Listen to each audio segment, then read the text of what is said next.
नमो भगवते वासुदेवाय। ओम अज्ञानतिमिरान्धस्य ज्ञानाञ्जनशलाकया चक्षुरुन्मिलितं येन तस्मै श्रीगुरवे नमः। हरे कृष्णा। सब भक्तों का स्वागत है प्रातःकालीन श्रीमद् भागवतम के पाठ में। हम श्रवण कर रहे श्रीमद् भागवतम का पंचम स्कंद। इसके अंतर्गत अध्याय 18 को हम देख रहे हैं। विविध वर्षों का वर्णन इस अध्याय में हम कर रहे हैं। आज हम रम्यक आदि वर्षों में कौन कौन से भक्त कौन कौन से भगवान के अवतारों की पूजा करते हैं और वे क्या प्रार्थना करते हैं, इसको श्रवण करेंगे। रम्यक वर्ष जो है, इसमें भगवान ने वहाँ के अधिपति मनु जी महाराज, इनको पूर्व काल में अपना परम प्रिय मत्स्य रूप दिखाया था। मनु जी इस समय भी भगवान के उसी रूप की भक्तिभाव से उपासना करते हैं और इस प्रकार से मंत्र का जाप करते हुए उनकी स्तुति करते हैं। ओम नमो भगवते मुख्यतमाय नमः सत्वाय प्राणाय औजसे सहसे बलाय महामत्स्याय नमः इति। सत्वगुण में अत्यंत प्रधान भक्तों के ऐसे स्वामी सत्व प्रधान भगवान वासुदेव, जो मुख्य प्राण है, सूत्र आत्मा है सब जीवों के, तथा मनोबल, इंद्रिय बल और शरीर बल, ओम पद के अर्थ, सर्वश्रेष्ठ भगवान महामत्स्य को बारंबार मनु जी कहते हैं कि हम प्रणाम करते हैं। और इसी के साथ कहते हैं कि भगवान किस प्रकार से सारे संसार को नियंत्रित करते हैं। अंतर बहिश्चाखिल लोकपाल कैर्दृष्ट रूपो विचरस्युरुस्वनः स ईश्वरस्त्वं य इदं वशे नयन् आम्ना यथा दारुमयीं नरः स्त्रियं। दारुमयीं स्त्रियं, जिस प्रकार के दारु यानी लकड़ी की बनी हुई कठपुतलियाँ, इनकी डोरी से बांधकर नचाया जाता है। नट जो होता है वो पुराने हम मेलों में देखते थे, तो इस प्रकार से उनको डोरी बांधकर नचाया जाता था। यथा, उसी प्रकार से, स ईश्वरस्त्वम इदम, इसी प्रकार आप ब्राह्मण आदि नामों को जो ये उपाधियां प्राप्त करते हैं, ऐसे सबको डोरी से बांधकर संपूर्ण विश्व को आप नचाते रहते हैं। उसी के साथ आप सबों के प्रेरक हैं। अखिल लोकपालक ही अदृष्टः, आपको तो इस संसार में आपके अधीन रहने वाले जो महान प्रजा के पालक हैं, ब्रह्मा आदि लोकपालगण भी नहीं देख पाते हैं। उन्हें भी आपका दर्शन करने के लिए बहुत बड़ी तपस्या करनी पड़ती है। फिर भी आप सभी प्राणियों के भीतर हैं। अंतर बहिश्च विचरसी, जैसे माता कुंती देवी भी कहती हैं कि आप सब जीवों के अंदर भी हैं और आप विश्व के रूप में बाहर भी हैं, फिर भी आप दर्शन नहीं देते हैं। इस प्रकार सब जीवों के अंदर और बाहर रहने वाले वायु के समान ही आप संचरण करते हैं। वेद ही आपका महान शब्द है। आपके दिव्य श्वास लेने के माध्यम से जो ओमकार प्रकट होता है, उसी से सारे वेद भी आप प्रकट करते हैं। तो ऐसे आप अत्यंत महान सब जीवों के नाथ हैं। और इसी के साथ कहते हैं, यम लोकपाला किल मत्सरज्वला हित्वा यतन्तोऽपि पृथक् समेत्य च पातुं न शेकुर्द्विपदश्चतुष्पदा सरीसृपं स्थाणु यदत्र दृश्यते। मत्सर ज्वरा लोकपालः, ज्वर यानी फीवर, तो मत्सर के द्वारा जिनको, या मत्सर ही जिनका ज्वर है, ऐसे लोकपाल यानी इंद्र, इंद्रियों के जो अभिमानी हैं, इंद्र आदि देवता, इनको प्राण स्वरूप आपसे डाह हो जाता है, क्योंकि ये लोग आपका मत्सर कर लेते हैं। जैसे भगवान ने पारिजात वृक्ष को स्वर्ग से उठा लिया था सत्यभामा के इच्छा के कारण, तो इंद्र को बड़ा मत्सर हो गया था और उन्होंने युद्ध भी कर लिया था। भगवान ने उनको युद्ध में हरा भी दिया था और वे पारिजात को लेकर आ गए थे।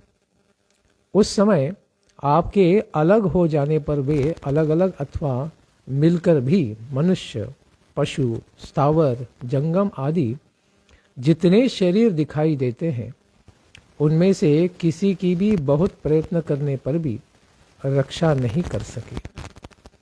तो इस प्रकार अगर भगवान से कोई लोहा ले लेता है, मत्सर ले लेता है, तो ऐसे भी भगवान को कभी जीत नहीं पाते।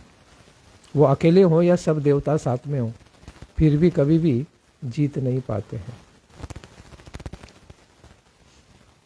आगे कहते हैं कि हे अज, आप तो अजन्मा प्रभु हैं।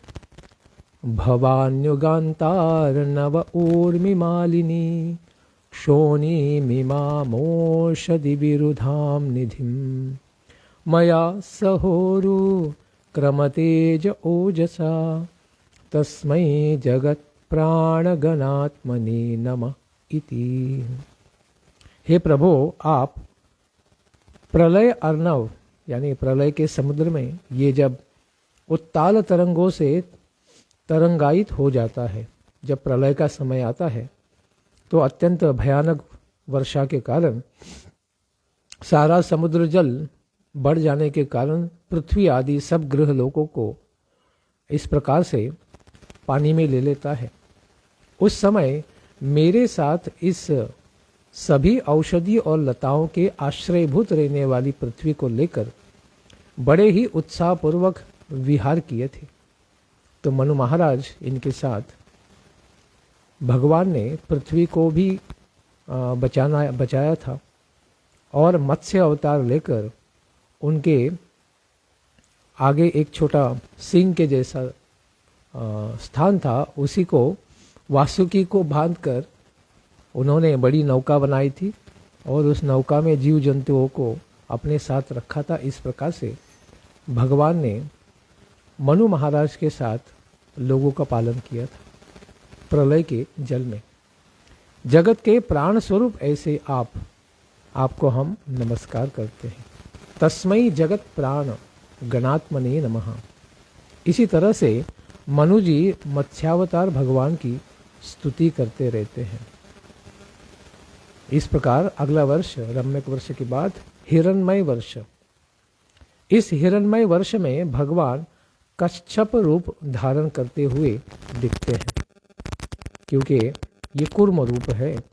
कूर्म तनुम, वहीं के निवासियों के साथ पितृराज अर्यमा, जो संसार में पितृ लोगों का लोक है, उसके राजा है अर्यमा।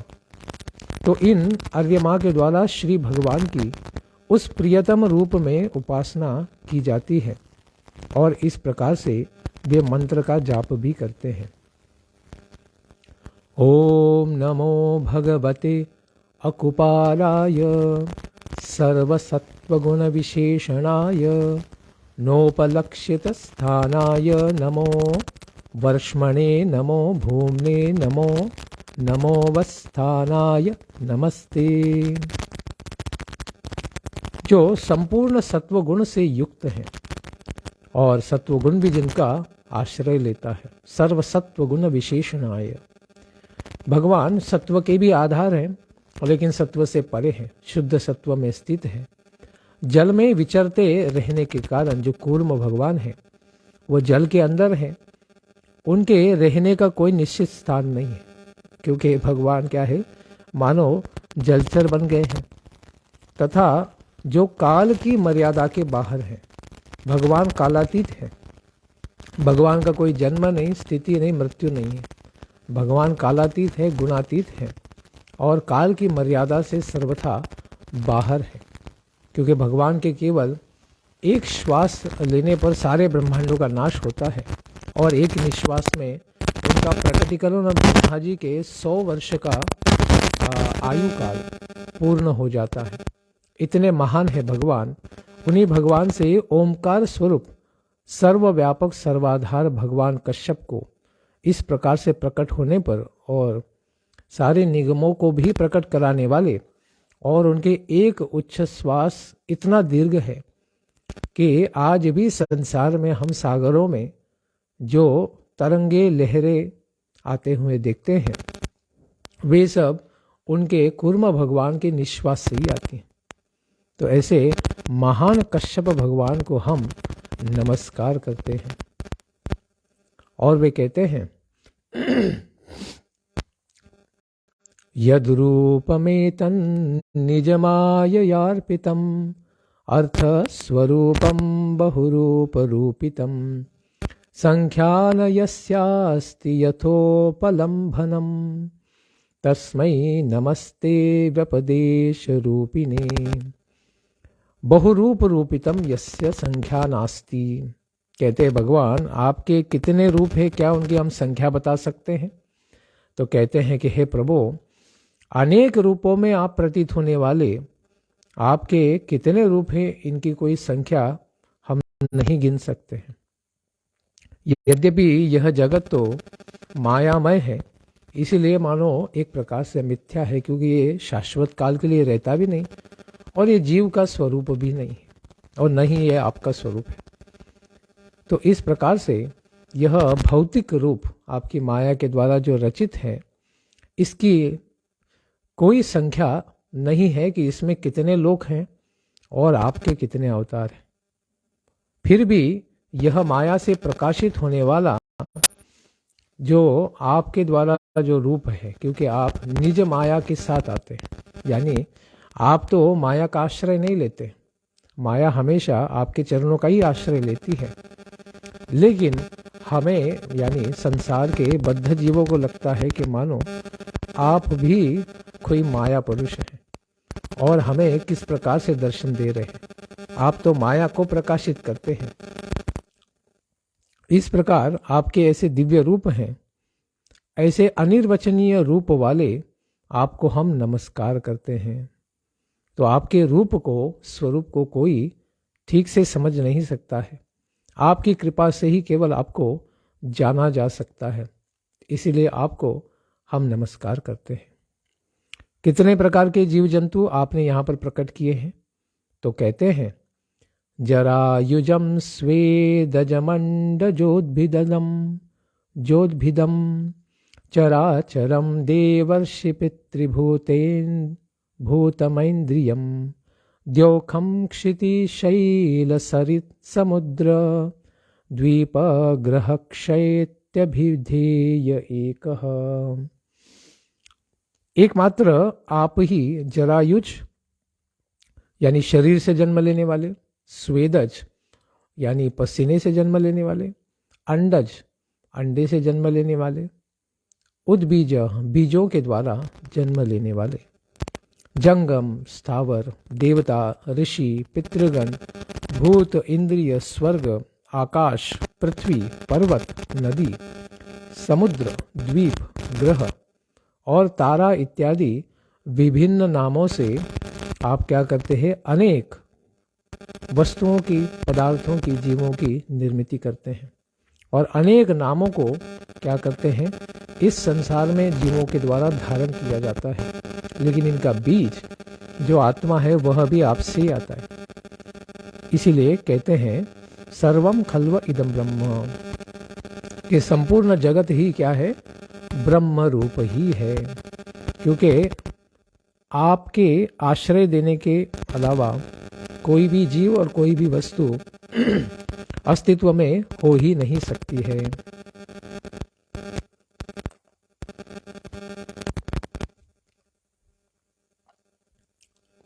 इनके नाम रूप के बारे में कहते हैं यस्मिन्न संख्येय विशेष नाम रूपाकृतो कविभिः कल्पितेयम् संख्यायया तत्त्वदृशापनीयते तस्मै नमः सांख्य निदर्शनायते इति।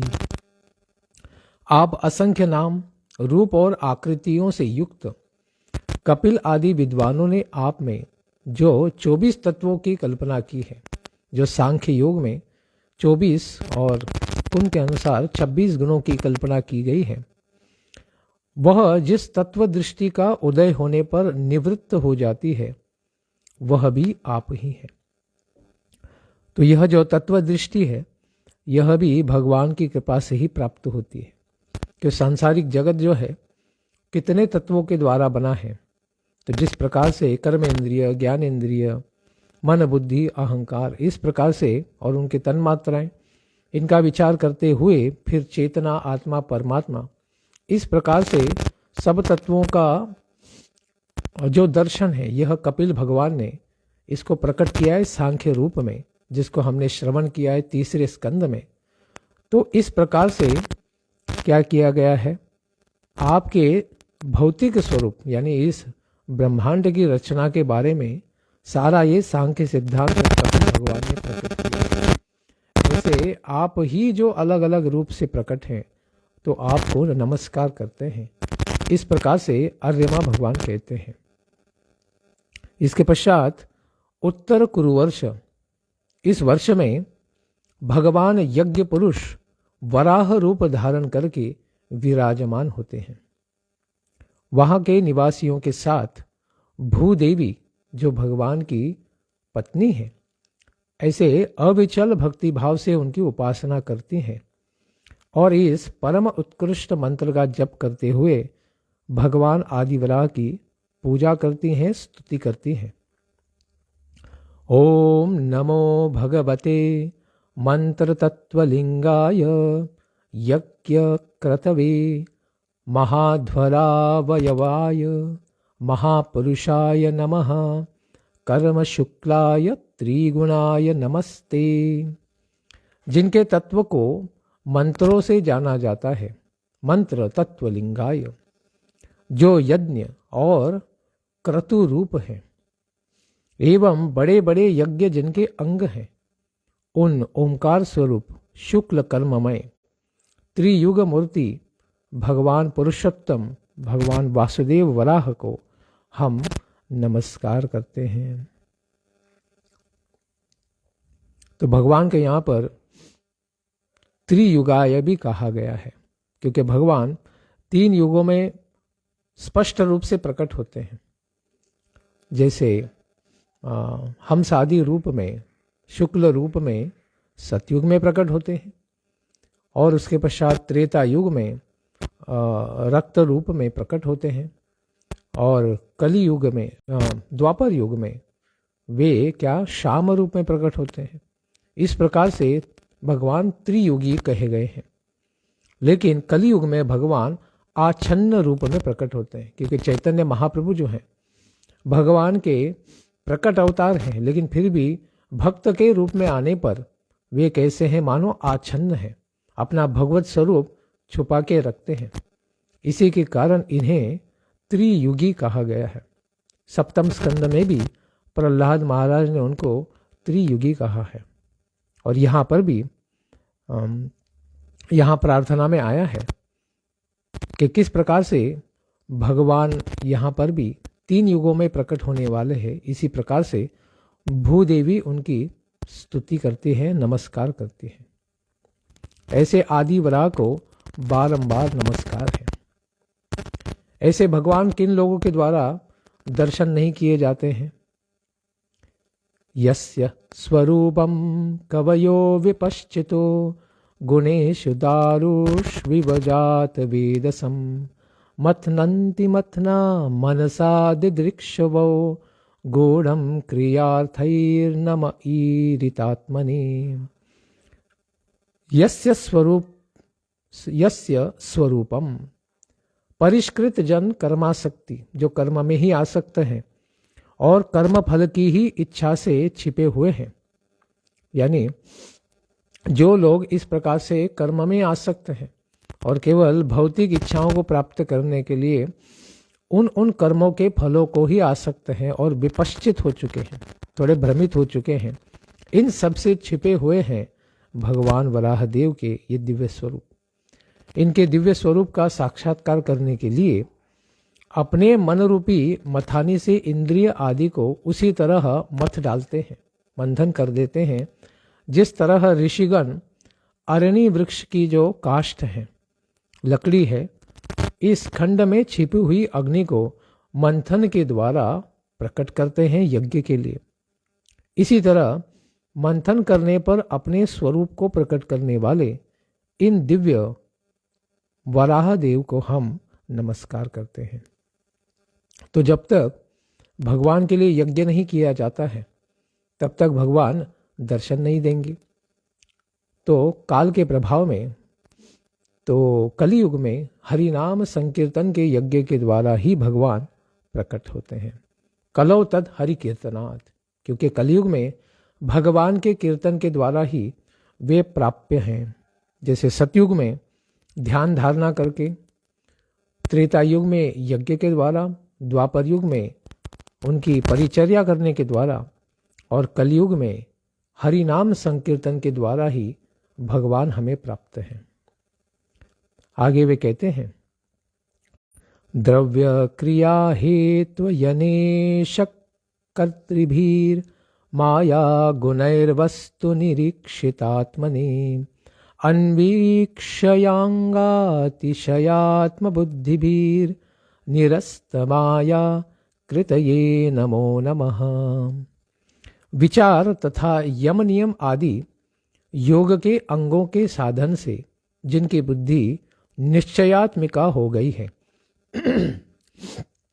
ज्ञान के बारे में, परम तत्व के परम सत्य के बारे में, वे महापुरुष द्रव्य, विषय, क्रिया यानी इंद्रियों के व्यापार, हेतु यानी इंद्रिय अधिष्ठात्री देवता, स्वर्ग वाले सारे देवता, अयन शरीर, ईश काल तथा कर्ता अहंकार आदि माया के कार्यों को देखकर जिनके वास्तविक स्वरूप का निश्चय करते हैं, ऐसे मायिक आकृतियों से रहित आपको हम बारंबार नमस्कार करते हैं। निरस्त माया कृतये, तो माया के किसी भी रूप को भगवान धारण नहीं करते हैं। भगवान माया के आश्रय हैं, माया भगवान के आश्रय नहीं है। इस प्रकार भगवान अनेक द्रव्यों के द्वारा संसार में प्रकट होकर सारे योगों की सिद्धि के द्वारा भी उनकी कृपा के बिना प्राप्त नहीं है। जब कृपा होगी तभी भगवान प्राप्त हो सकते हैं। ऐसे भगवान जिनकी स्वरूप स्थिति माया से परे है, मायातीत है, उनको हम नमस्कार करते हैं। तो यह माया भी भगवान की किस प्रकार से सृष्टि, स्थिति और लय इस कार्य को संपन्न करती है। करोति विश्व स्थिति संयमोदयम यस्येप्सितं नेप्सितमीक्षितुर्गुणैः माया यथा यो भ्रमते तदाश्रयम् ग्रावणो नमस्ते गुणकर्म साक्षिणे। जिस तरह जड़ लोहा अयस्कांत यानी चुंबक जो होता है, मैग्नेट, इसके सन्निधान मात्र से, पास में आने से ही उसकी ओर चलने लगता है, पीछे पीछे चलता है, आकर्षित हो जाता है, चिपक जाता है। उसी तरह ये जड़ा माया जो है, सर्वसाक्षी भगवान ईश्वर की इच्छा मात्र से ही जगत की सृष्टि करती है। स्थिति और लय इनका काम करने के लिए नहीं, अपितु सभी प्राणियों के लिए वो क्या करती है, इस प्रकार से सृष्टि, स्थिति और लय का कार्य करती है। उन संपूर्ण गुणों और कर्मों के साक्षी, गुण कर्म साक्षी ने नमस्ते, ऐसे भगवान को हम नमस्कार करते हैं। तीनों गुणों के भगवान साक्षी है, लेकिन गुणों के द्वारा न कभी संपर्क पाते हैं, न ही उनके द्वारा कभी भी बाधित होते हैं। ऐसे भगवान को नमस्कार करते हैं।